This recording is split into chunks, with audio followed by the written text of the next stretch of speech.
But I want to share with you a teacher who had several, who changed my life and saved it.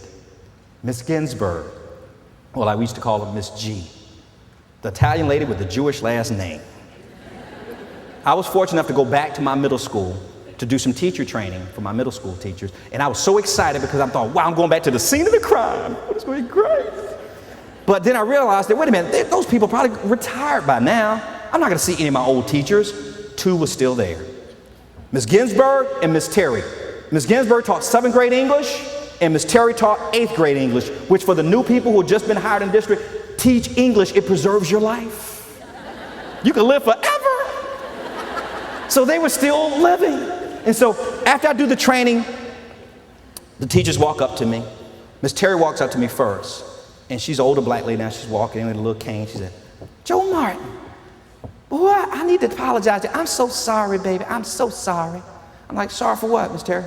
I don't remember you. That's what she told me. I said, excuse me, baby, I don't remember you. I said, it's okay. She said, I guess I just never had the privilege of teaching you before. I said, yes, you did, ma'am. No, I didn't, because Joe, look, all the great things you're doing, I would remember a student like you. I said, well, Miss Terry, when I was here, you taught 8th grade English. Baby, I've been teaching that for over 35 years. You're the only 8th grade English teacher I ever had. Oh, baby, so I'm really sorry, because I just don't remember you. And she walked away. The assistant principal who brought me in to do the training stood next to me and said, Joe, I'm so sorry. I feel so sorry for you. I said, why? He said, because Miss Terry didn't even remember you. I said, what are you feeling sorry for me for? I said, you need to feel sorry for her. He says, why? I said, because I can't remember a thing that woman taught me in 8th grade English.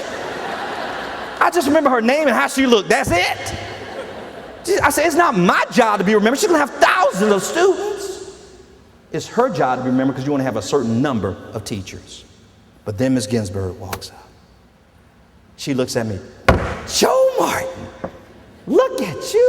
Oh, my God. And she gave me the biggest hug. Then all of a sudden, she shoves me back. I just need to look at you, son. Look at you. Look at you, all dressed up. And you're the same size and everything. Look. She had jokes. So I gave her a big hug. And we're talking and we're hugging each other. And we start crying, both of us. And she was crying for a different reason. But when I told her what I was crying for, I said, Miss G, you didn't know, did you? I didn't know what?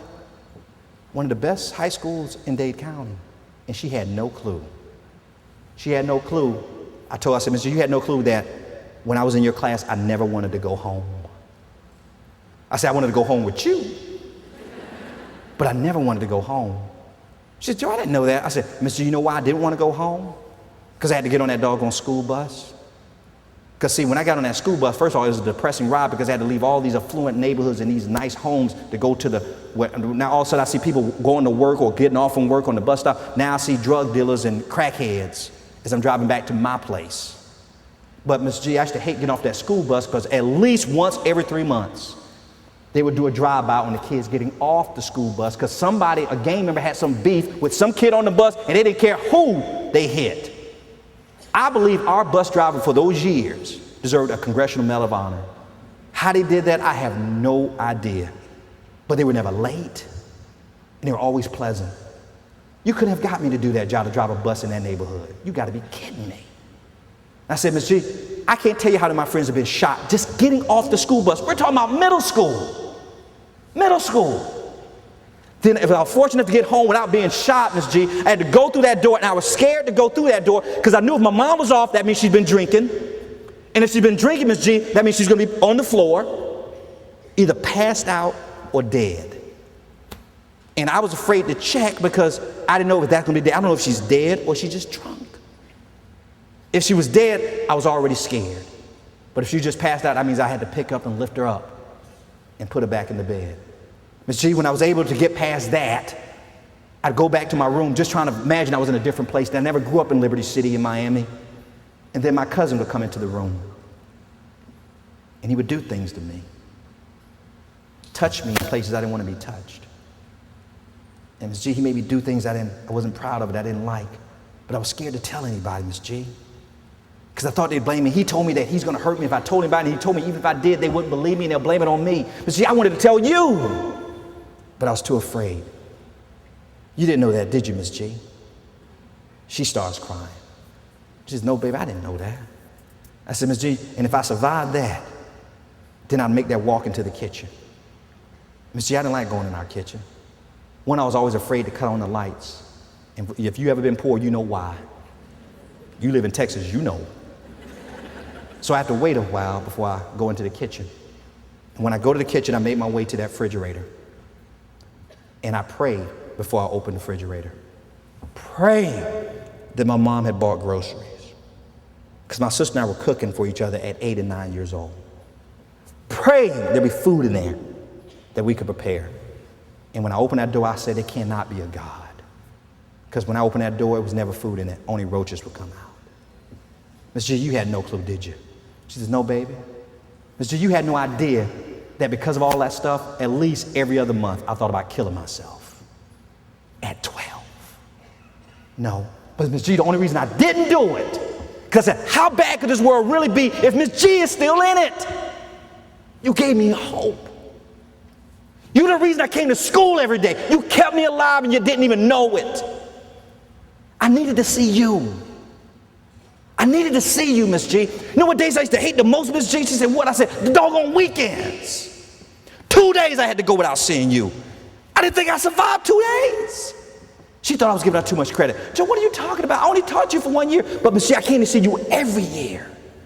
You notice that? Throughout middle school, I even came to see you back when I was in high school. Miss G, that's why. You gave me hope. Miss G, you even gave me a voice. Remember that assignment used to give us the story, that we had to write our story for the week and read it in front of the class? And I used to always whine and complain about it because I used to lie. But also, Miss G, because I used to tell you, nobody's going to listen to me. They're going to think I'm boring. And they're going to just laugh at me. And they're going to laugh at my story. And Miss G, you always talked me off the ledge. Remember what you used to tell me every single time I complained? She said, no, baby, what did I tell you? I said, you don't remember? You changed my life. You try to say a lot of things. I can't, what did I say to you? I said, Miss G, I still use this today. When I was afraid to speak up, you said, Joe, there's 2 types of people in this world.